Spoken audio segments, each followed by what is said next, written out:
Okay, that's pretty heavy. For me, that was a very, very heavy video. Let me backtrack and just say thank you all so much for tuning in tonight. Peace, Sister Crystal. Peace, Sister Sade. How are y'all doing? Greetings, grand. How Reading. are you all? I'm Sis Sade, I know this your first time seeing this. Sister Crystal and I saw it previously. So I'm gonna start with you because it's gonna be a truly raw reaction from you. But before that, I just want to introduce the show topic family. And I just want to say thank you for watching again for those who are tuning in now and also for those who will catch the replay later. We appreciate your time. Um, okay. I'm gonna let you speak because I'm that every time I watch it, I feel something. It's difficult. That's a difficult one. So, what's your take on that video? On that video alone, then we're going to talk about the show topic. I'm sorry, I got off because I cannot stand looking at that child's face after that's done. I wanted to blur her face out, but I'm not that savvy, so I didn't know how to do it. But of course, it's all over the internet anyway by the mother's choice. The topic tonight is basically the relationship between Black women and their daughters. Do we take pleasure in seeing each other suffer? Whether it be our other sisters or our daughters, and we're going to get into some things. But just I wanted to start with this video for obvious reasons. So, Sis Sade, what's your take on that video? Thank you. Thank you for having me. Absolutely. First, I just say that the mother was wrong in so many ways. And it is her method of discipline.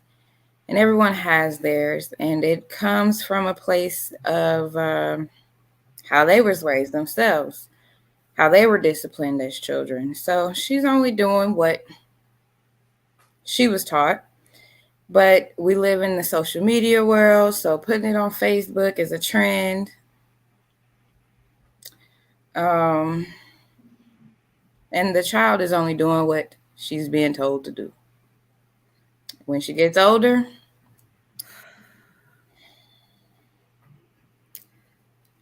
It's a lot. It's a lot to process just in that little clip alone. Sister Crystal, what's your take on that? Look at the mother. You got the nerve to talk about your child just want to be cute, and look at you. She looked like a mini you. She looked like yep. a mini My you. first So thought. what would you expect her to do and be and act? How you expect her to act? We are the first teachers, as Dr. Francis Chris Wilson reminded us. The mothers are the first teachers.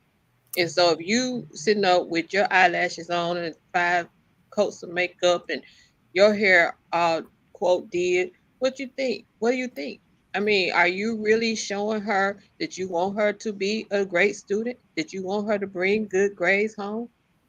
And humiliation, I don't think.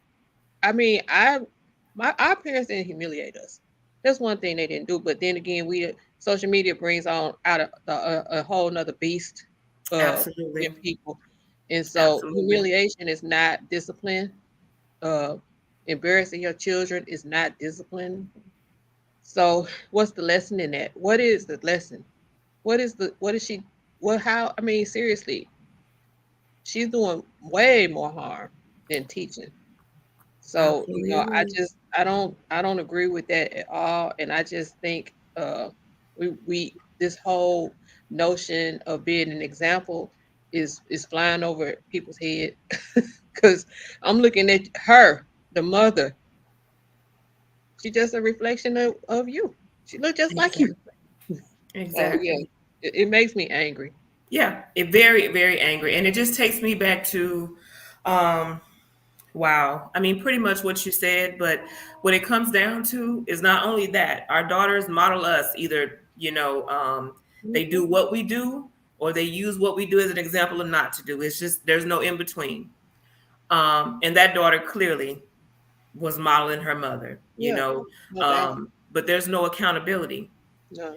And when you have no accountability, even when it's not just with men, you use shaming tactics. That was a shaming tactic that she used to publicly shame her own daughter.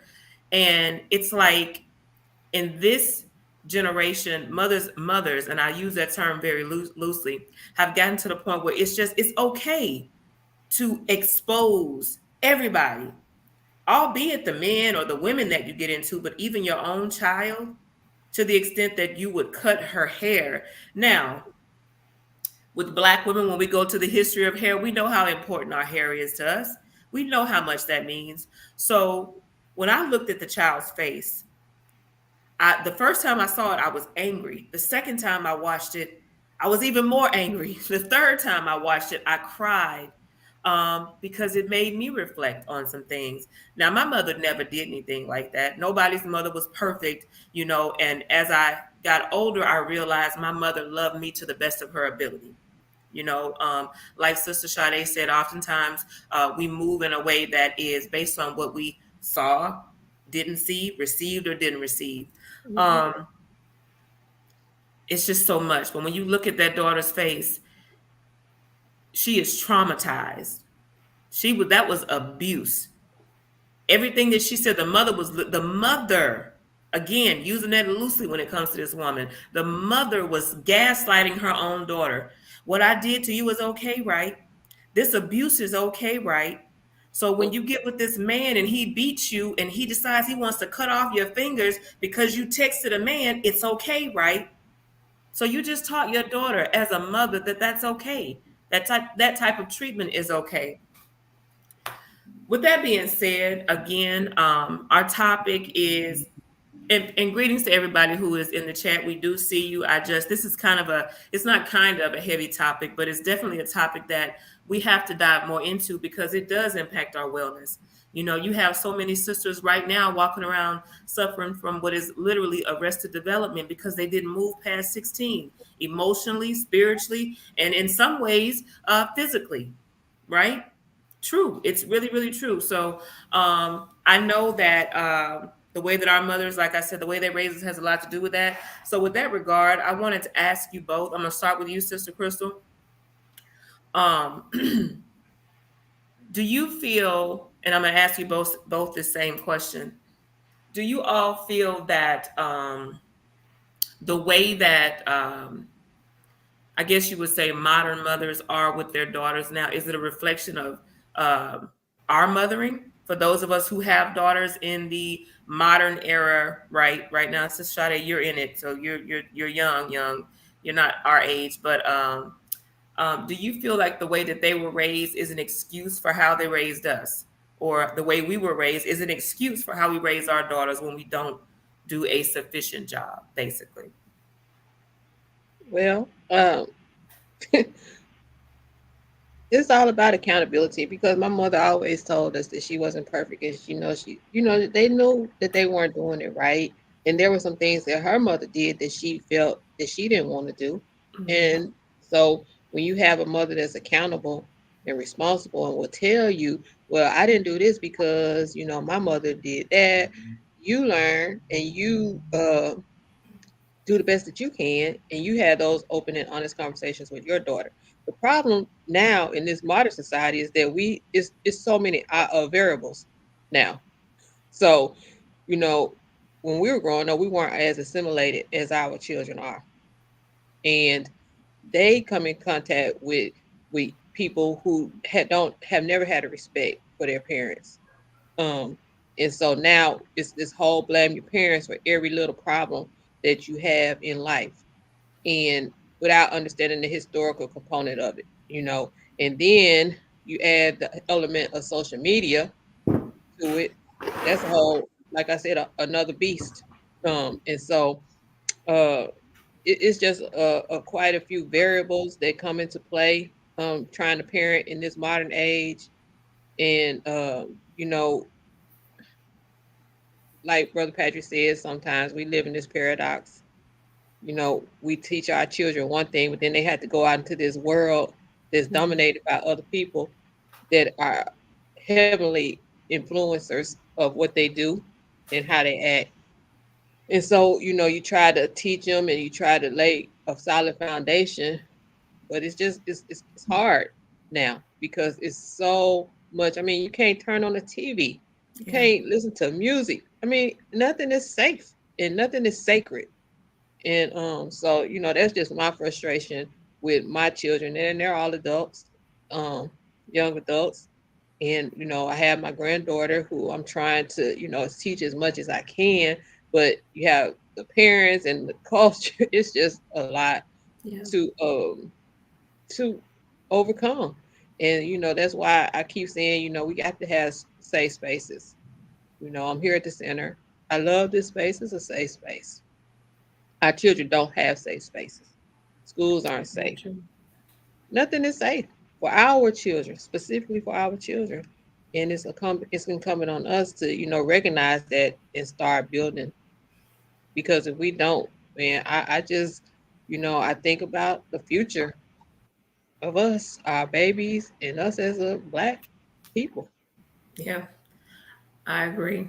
I agree. Thank you, Sister Crystal. Sister Sade, what do you think about that? Um, I agree with everything Mama Crystal just said. So much. And definitely is accountability, self responsibility, self accountability. Like she said, a lot of them know that they're wrong, but they don't. They you just keep doing it for some reason. I don't think you know it's wrong, but you keep doing it. I don't know why. Mhm. You apologize and then you're not supposed to do it again. That's what you're apologizing for because you won't do it again, and you keep doing it. Absolutely. That's your apologize. That's your child. Absolutely.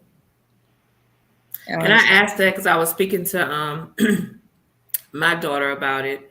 And oftentimes what I try to do, because again, I'm a mother of a young adult and, well, two young adult daughters, really. My daughters are 18 and 26. Um, so with the youngest, we had a conversation.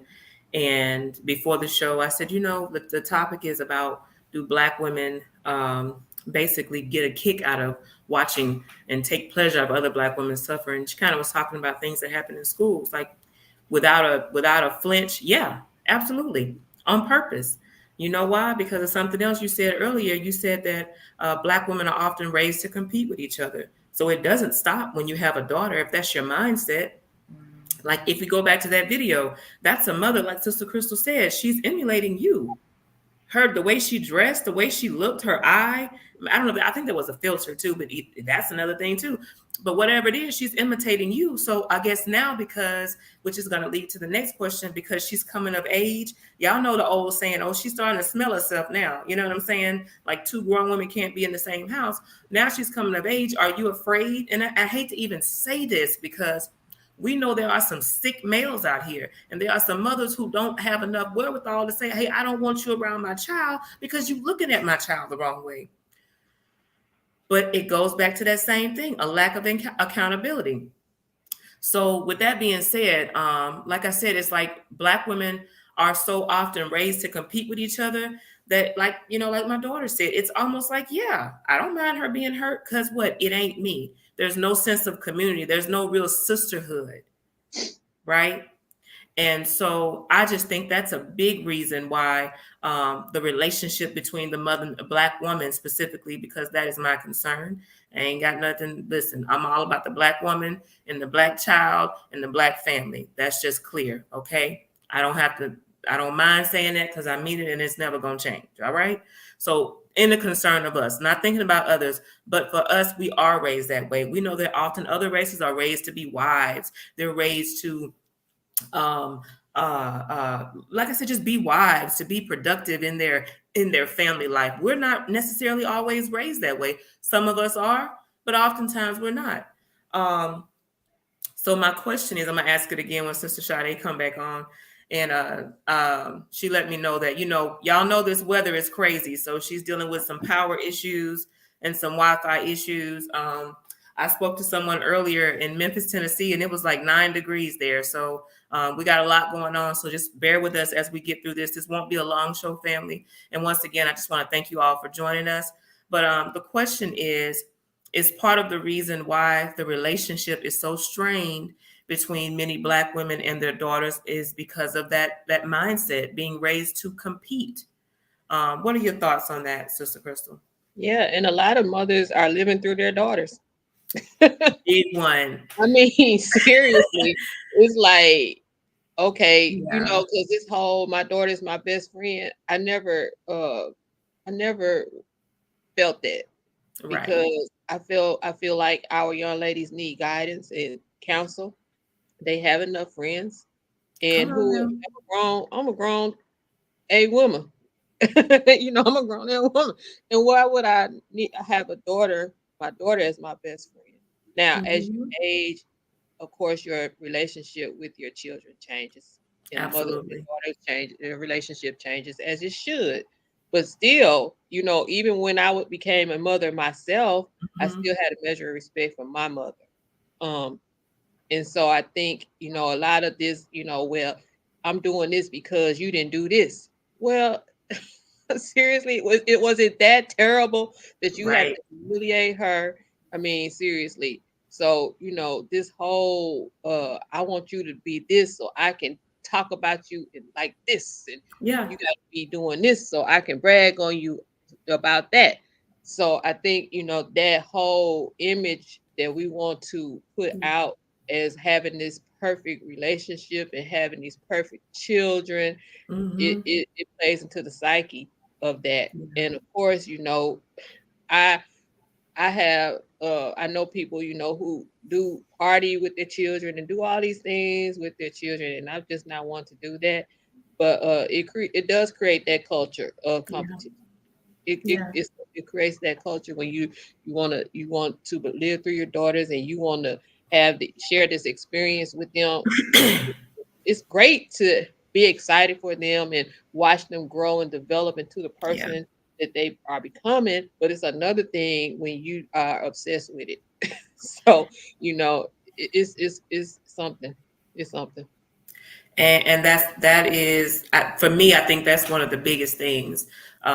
It's just that now we're competing. Now you're my competition. So Hmm. you get a certain age. I saw a video, and I did not want to share that one. I didn't even look for it. But most of you, if unless you have again been living under a rock, you know about this video where the daughter came and told her mother that after the mother and the boyfriend came in from the club, that he came in her room, which it's an age old story, right? But there was an Hmm. actual video on I forget what social media platform it was, but a video of a daughter recording her mom's reaction, and the first thing the mother said was, "What did you do to him? What did you do to try to turn him on? What could your child could have done to turn this grown man on who's laying up with you?" Hmm. Like Hmm. it's that again, being raised to compete. So you don't care that your daughter is, it takes a lot for girls to say that, no matter their Right. relationship with their mother. Hey, this person violated me, because oftentimes people that I've spoken to and just stories that I've heard, movies that I've seen, right? It's a hard thing to do. And, I'm thankful I didn't experience it. I'm grateful for that. But I know so many sisters did. So many went through that, and so many have never spoken on it, have never said anything about it. So they carry that trauma on, and which gets to the next thing that we're going to talk about just a little bit on, is a lot of the times. And I was speaking to an elder sister this morning, well, a little bit like around noon. I got a call, and we were kind of talking about the show. Um, and I was telling her what I was going to talk about, and she said, that's a very, very important topic, because it does very, very negatively impact our wellness as Black women, right? Um, Hmm. but she went on to it, and she said, a lot of those mothers are doing just, Sister Shadi, I'm gonna come back to you in a second, but a lot of those mothers are doing what they're doing because in their minds they're like, I'm protecting my daughter. They've developed this rough exterior because they've experienced this trauma, and they don't want their daughters to experience it. So they kind of talk to them in a certain way, or expose them to some things, and shelter them from other things that they need to know. And basically the daughter ends up going through that same cycle. But the mother, in their minds, again, because they've lacked you know a certain bit of, as you said, guidance from a mother, whether it be brushing the daughter off, like, get out of my face like that, mother. I don't want to hear that. What did you do? It's your fault. You did something wrong. You turned this man. You did this, whatever. Now you're my competition. Now I don't see you as my daughter. Now you're the enemy, you Hmm. know? So think about how harmful that is when it comes to our wellness. That's terrible. Um, But just to backtrack, Sister Sade, we were talking about, do we feel like the mothers are basically competing with their daughters, especially when they come of a certain age? What's your take on that? In short. I definitely do feel like that's true. Why? Don't know why. But yeah, that, it's true. Yeah, and I not it, were you? I don't know. I hope I'm not cutting you off, but I really, for the life of me, I cannot understand that. And I'm not. I don't want to just make this about where everything is about mothers, because sometimes a mother can truly be the best example of a traditional woman in a family, doing everything she should do. But we're competing with social media.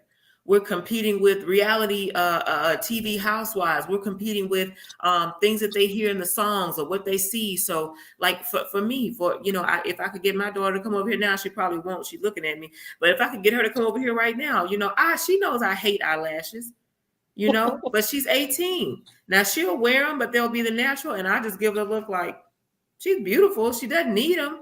But again, it doesn't matter that I don't use it. She has other things that influence her in the world. You can't protect your children forever, And she'll say sometimes, I know I don't need it. I just like it sometimes. It's just something to do. And I'm sitting here puzzled, because it's like, no matter what I say, no matter what the example is, she's going to make her own choice. And sometimes we have to accept that too. So I don't want this to be a bashing mother show. Even though mothers, I know we have a lot of work to do. And a lot of it is because of the trauma that we experience and us doing things as best we can. But still, we have to do better. We have to be accountable. If we see that what we're doing is wrong and it's not working, and it's producing a next generation of women who are traumatized and carrying that on, then it does come back to us. Then it means we need to do something better. So that's my take on that, y'all. I in my mind, I keep going back to that sweet baby's face on the video. Peace to all the family that's going on. Sis Camille said, that's absolutely horrible. Yes, it's horrible,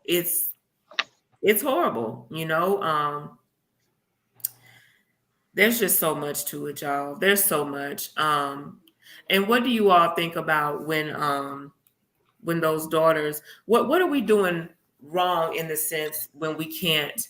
Because I've said this often, that my children sometimes teach me, um, why do you ladies think that it is so hard for mothers to listen to their daughters when they're trying to tell them, maybe they appreciate the way they're handling things at home, but hey, mama, I wish you didn't bring this man around me. I wish you didn't do this. I wish were home more.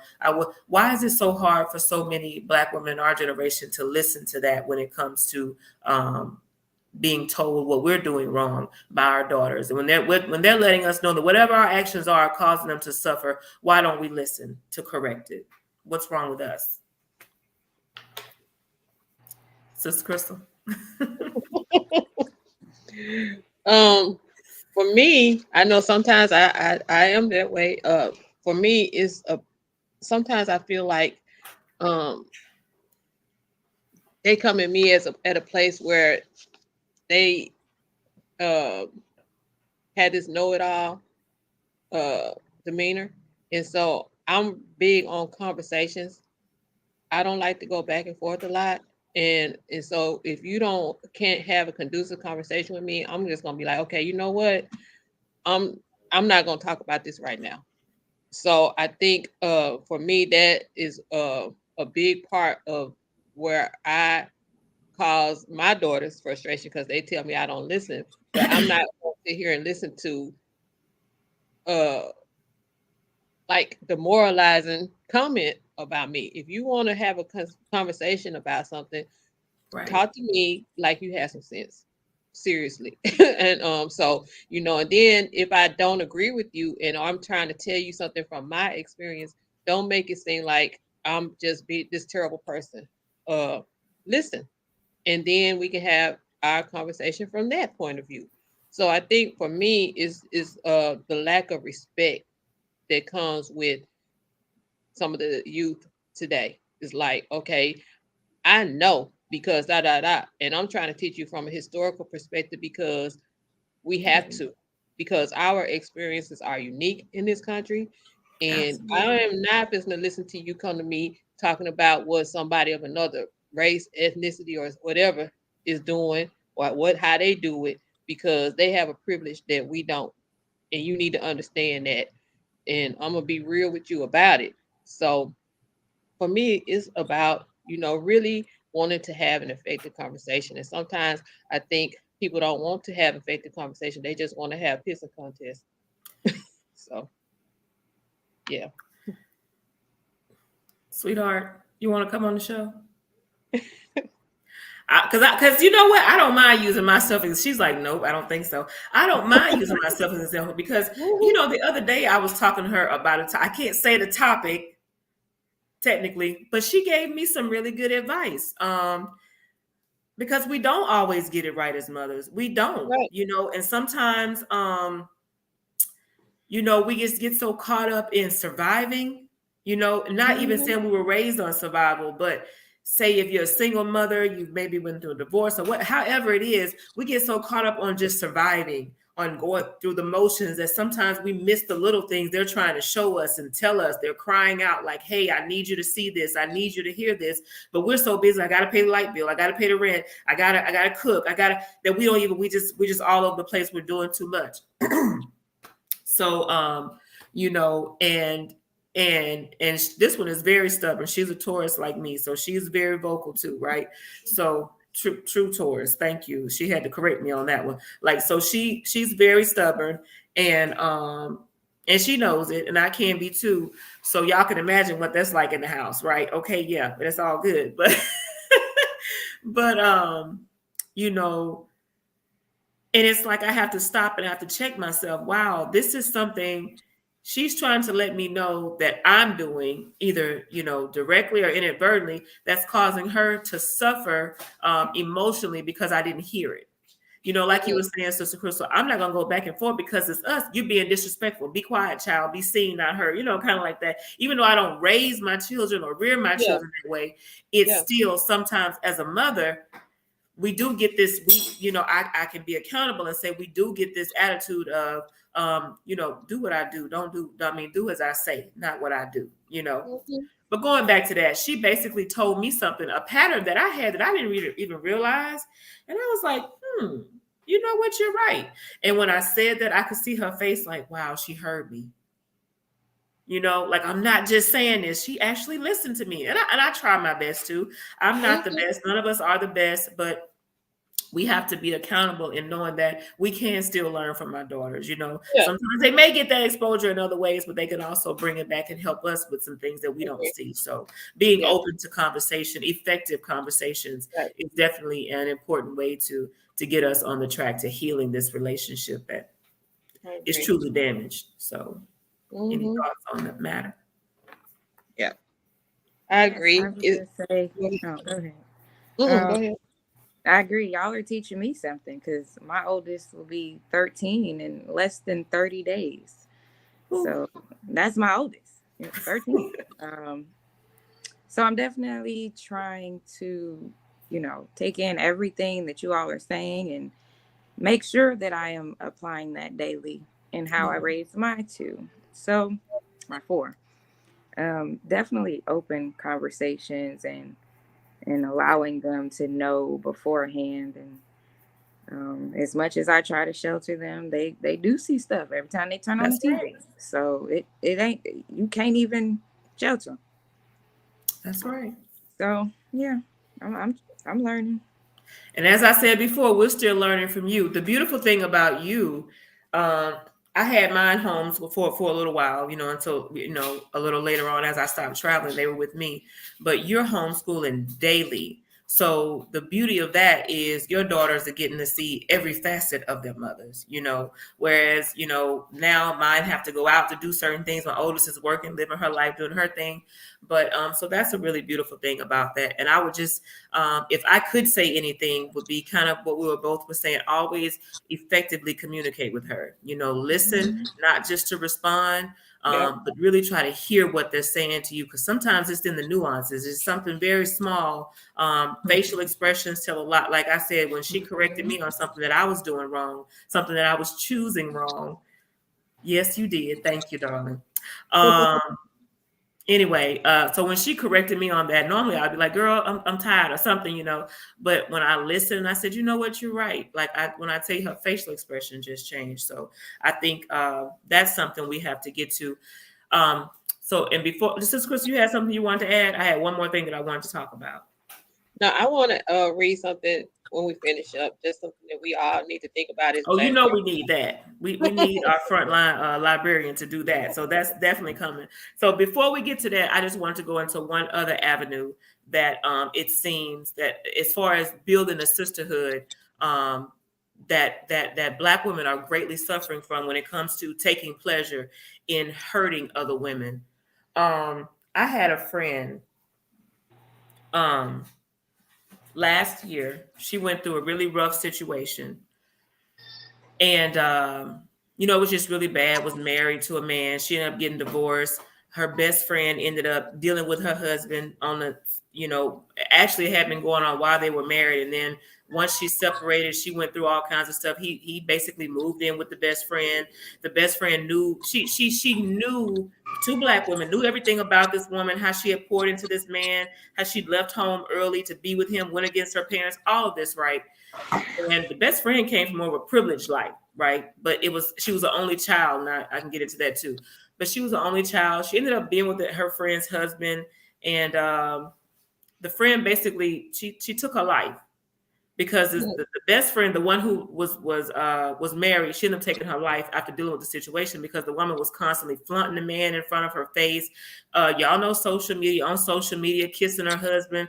You know, I remember her reaching out to her. She's actually my sorority sister, reaching out to us like, I can't take it. I can't take it. You know, I keep telling him to stop hurting me, stop hurting me. I keep telling her, okay, you got him. Stop hurting me, stop hurting me. And would not listen. But the first one at her funeral, y'all already know, crying, acting like she was so hurt, but laughing when she would go online and say, I'm gonna take my life. The woman was going online and said, I'm gonna take my, I'm tired, I can't take it. And it was so funny, and came to the funeral and the sisters jumped her. I'm talking about beat her to the point where she had to be hospitalized, right? Because you killed her, you killed her. And with that said, family, and sisters watching and those who will watch the replay, sisterhood is needed. I am so grateful, you know, at this point in my life to, you know, I have some friends who have been my friends, my sisters for 30 plus years, right? But I'm grateful that who I am as a woman, I'm now attracting women who appreciate, who respect, you know, and who are loyal to sisterhood, because that is important. You know, there was a time when the women would get together to counsel each other, to comfort each other, because the men were out being men, doing what they were doing. But you knew you had not your sister wife, all you're into polygamy and hiding somewhere ready to come out the bushes and say, we ain't talking about polygamy. But women were there for each other. Women were there braiding each other's hair, combing each other's hair, comforting each other. And it's gotten to now where women try to put that on men, and men aren't equipped to necessarily deal with those type of emotional things. But the reason why we don't have that anymore is because of that competition. You know, because we're just trying to compete with each other instead of build true sisterhoods with each other. So we need to get away from that and start being more sisterly towards each other. I think that would do a lot as it relates to healing that relationship, not only with our daughters, because again, it's what we produce. We're producing these daughters that we're fighting with who don't like us or we don't like them, because that's what it comes down to. So sisterhood is definitely needed. Effective communication and sisterhood are just two things that I want to leave everybody with, that will help us to heal this relationship between Black women and their daughters and Black women as a whole. So Sister Crystal, what you want to share? I just Please. want to say I appreciate that because I'm big on organic friendship and organic sisterhood. And when I say that, I mean pure and righteous motives. I think a lot of times people want to get to know you so they can try to figure you out what you're doing, how you doing it, who you doing it with. So I'm real big on organic, and I don't use the word friend loosely. Um, If I consider you my friend, that means I value you. I value you. And I was looking at this meme that said, a lot of these people are friends. They ain't not true friends. They whole relationship is based on gossip. you just you just got a petty friendship because you all y'all want to do is gossip and talk about people every time you get together. It's not a true building. It's not a true accountability. It's not a true responsibility. You are bringing something and doing something together. So I'm just big on that. But I want to read because when you brought the subject to my attention, I immediately thought about Dr. Francis Cress Wilson and the ISIS Absolutely. papers. And toward the last chapter, there's a chapter titled Black Women Moving Towards the 21st Century. And she wrote this in May 1975. Hmm. So some of us I weren't born, remember. some of us were small, some of us might have been in the womb, whatever. But that was a long time ago, y'all. 1975 was a long, some And years it ago. still applies. I read it. I know. Yes, please share. So I'm going to read from page 288 and 289 because it's so powerful, y'all. And it still applies, Sister Mila. She says, Still. what must we as Black women do? It is my conviction that the African proverb, the hand that rocks the cradle rules the nation and its destiny, is true. Black women are the mothers and thus the first teachers of Black females and Black males alike. With increased consciousness of their importance as the first teachers, Black women can determine whether future generations of Black women will be warriors or if we will continue to be slaves living in a highly refined state of psychological oppression, which is no less a death than direct physical destruction. Black women, as mothers and teachers, can teach the first powerful lessons in pride and respect for culture, historical, and genetic Blackness while steadfastly refusing to impart any part of the white oppressor's lessons in Black self hate that we learn as children. If you're Black, stay back. If you're brown, stick around. If you're Hmm. yellow, you're melon. If you're white, you're all right. Y'all remember that? That's a long, Yes, we old. do. Black mothers must cease making their first concern whether or not their babies will have light skin and straight hair. And I'm going to skip over because she speaks specifically to what we can do as Black mothers of sons and Black mothers of daughters. So, and since we're talking about daughters, I wanted to read Hmm. this. Black women, as mothers and teachers, consciously can teach their daughters that Black women, as the mothers of all mankind, are the Alpha and the Omega of women on this planet. Ashe. They were here in the beginning, and if humankind remains, they will be present in the end. Black mothers can teach their daughters that they should never seek to look like or be like anything other than themselves. They can set the standards of what women will be like on this planet. For this is their responsibility. Coming from the traditions of the first mothers and queens, Black women can teach their daughters that respect is not given to women by men, but black women must carry themselves in the highest possible level of self-respect that commands respect from men and women of all races. Black women can teach their daughters how they possibly assist in the destruction of Black men and Black people by allowing Black men to hide out in the vagina. This allows to allow this hiding out attempts to climb in the womb to be babies or fetuses again when they know the Black men should turn and face their oppressors at an extreme level of self destruction. Likewise, Black women can teach their daughters never refer to men as baby and never to allow Black men to refer to them when adult woman as mama. Thus, they systematically can refuse to reinforce the image that the white man wants reinforced. An adult Black male baby, and thus the proverbial, y'all know what that is. But I Hmm. read that because we are the first teachers, and That's our right. daughters do look up to us, and they do emulate us. So we have to, keep that in mind at all times. I try to, especially as I'm aging and getting older, you know, we come in contact with a lot of young women, with a lot Hmm. of young adults. And so the way that we carry ourselves is very important, Yeah. very important. And I just try to be mindful of that most times. And I think that is the perfect conclusion. Anything you want to close with, Sister Sade? I think that is perfect. I know we talked about that we were going to share that, but that's so important. And I hope that, like I said, for those who are watching and those who will watch, you replay that last part a few times because we want to talk about what's happening, but also what can we do?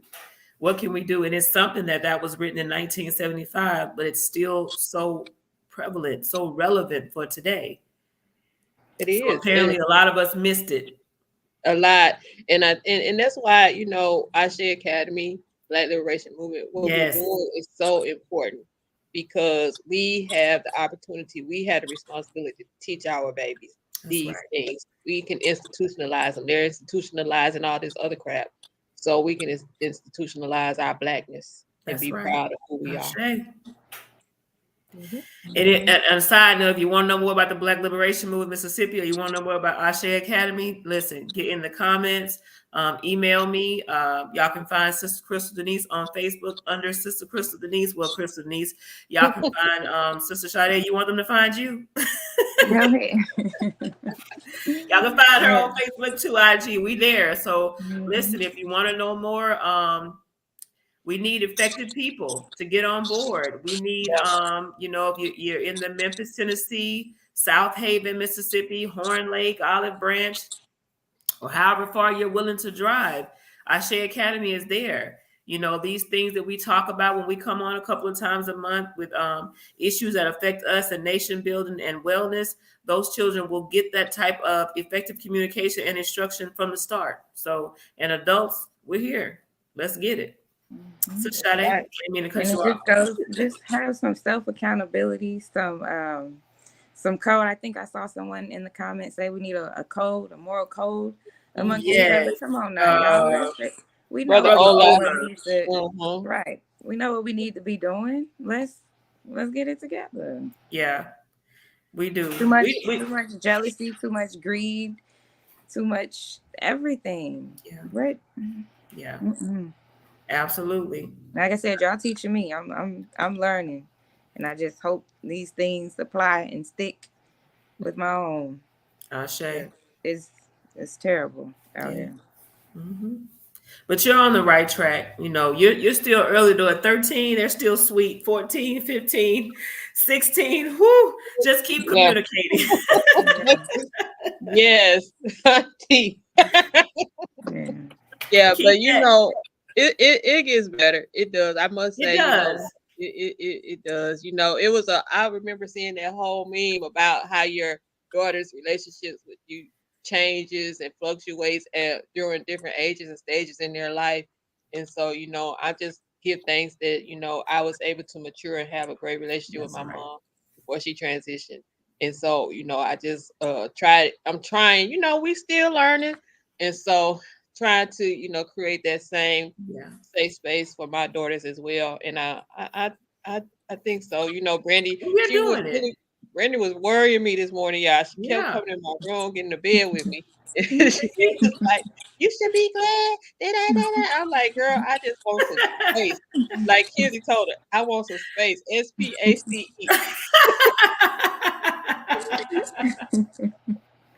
You still mama though. I love that. I love when that happens. Mhm, Because like you mhm. said, we're still learning. They're still learning. It's a process, but you're doing a beautiful job. Both of you ladies are doing beautiful jobs.